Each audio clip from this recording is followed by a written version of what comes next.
Assalamualaikum warahmatullahi taala wabarakatuh. Nama aku Asfa. Aku daripada Asfa Pest Control.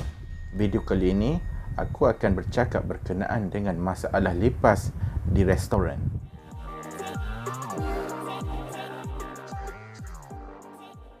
Video sebelum ini aku sudah menjelaskan berkenaan dengan jenis-jenis lipas, ciri-ciri lipas dan juga cara mengawal lipas secara umum. Kali ini aku akan menerangkan punca dan bagaimana lipas boleh menyerang ataupun membuat sarang di dalam sesuatu premis, terutamanya premis makanan. Tapi sebelum tu, jom kita fikir bagaimana lipas boleh ada di sesuatu premis makanan tersebut. Adakah lipas memang sedia wujud di dalam restoran atau premis makanan tersebut ataupun ianya dibawa daripada luar? Kalau dibawa daripada luar, siapa yang membawanya? Pernahkah kita terfikir bahan mentah yang dibawa masuk ke premis kita adalah bebas daripada lipas? Adakah kita pernah membuat pemeriksaan pada bekas dan kotak sebelum dibawa masuk ke premis kita? Peluang untuk lipas masuk ke kedai adalah sangat tinggi sekiranya tiada pemeriksaan dilakukan. Pemindahan lipas dewasa dan telur juga boleh berlaku melalui kenderaan yang mengangkut bahan mentah. Selain itu, penyimpanan yang tidak mengikut sistem pengurusan yang betul juga boleh mengundang kepada masalah ini. Kita sedia maklum bahawa restoran merupakan tempat untuk penyediaan makanan dan minuman. Selain daripada keadaan restoran yang basah dan lembap mengundang kepada pembiakan lipas secara besar-besaran. Investasi lipas yang tinggi ini menyebabkan pemilik premis mengalami kesukaran, terutamanya aduan daripada pelanggan dan seterusnya menjatuhkan reputasi pemilik premis sebagai penyedia makanan. Jadi, apa yang perlu pemilik premis lakukan untuk sekurang-kurangnya menghalang pembiakan lipas secara besar-besaran? Pertama sekali, sudah pasti seperti yang aku telah ceritakan sebelum ini, iaitu sistem pengurusan stok, iaitu daripada mula stok bahan mentah dibawa masuk sehinggalah kepada proses penyimpanan stok bahan mentah di dalam premis. Setiap kotak atau bekas yang dibawa masuk ke premis perlulah diperiksa terlebih dahulu.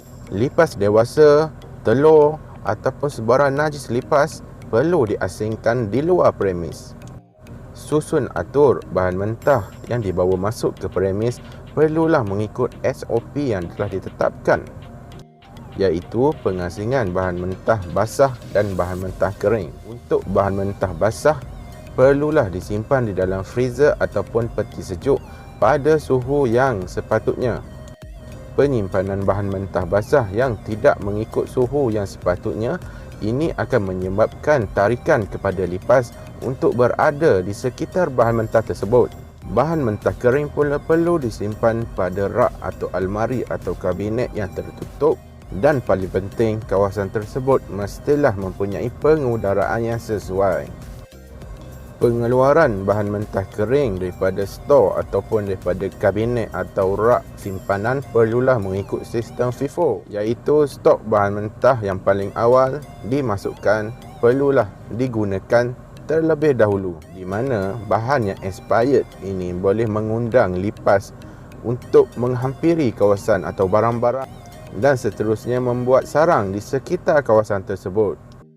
Bahan mentah yang telah dibuka seharusnya disimpan dalam kas yang tertutup dan bersih. Selain daripada bahan mentah atau stok yang telah kita bincangkan tadi, terdapat 3 faktor utama kenapa lipas boleh hidup di kawasan premis makanan tersebut. Secara semula jadi, lipas perlulah mempunyai 3 perkara untuk hidup. Yang pertamanya makanan, yang keduanya ialah air, yang ketiga ialah shelter atau tempat perlindungan yang sesuai. Oleh itu, premis makanan tersebut perlulah memastikan kawasan dalam premis tersebut adalah bersih dan juga sentiasa menjaga sanitasi kawasan. Keadaan lantai yang basah dan berminyak ini boleh mengundang kepada lipas untuk berada di kawasan tersebut. Sistem pengurusan sisa makanan perlulah diuruskan dengan baik iaitu tong sampah ataupun tempat pembuangan sisa perlulah dikeluarkan sebelum kedai ditutup. Dinding dan lantai yang pecah perlulah segera dibaiki.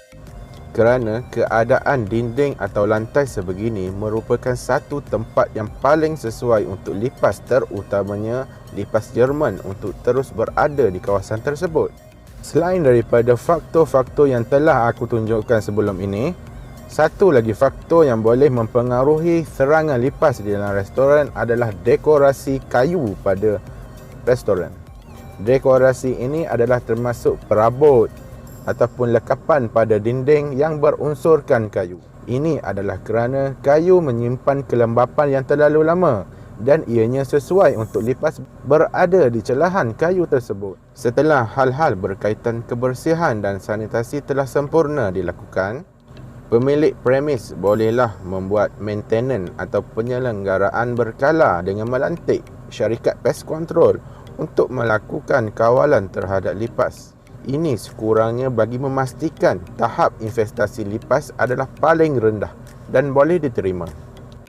Ini kita panggil sebagai Integrated Pest Management atau IPM, di mana gabungan usaha-usaha di antara pemilik premis dan juga syarikat pengendali pest control kebergantungan kepada chemical ataupun racun makhluk perosak semata-mata adalah tidak membantu masalah investasi lipas di dalam premis makanan.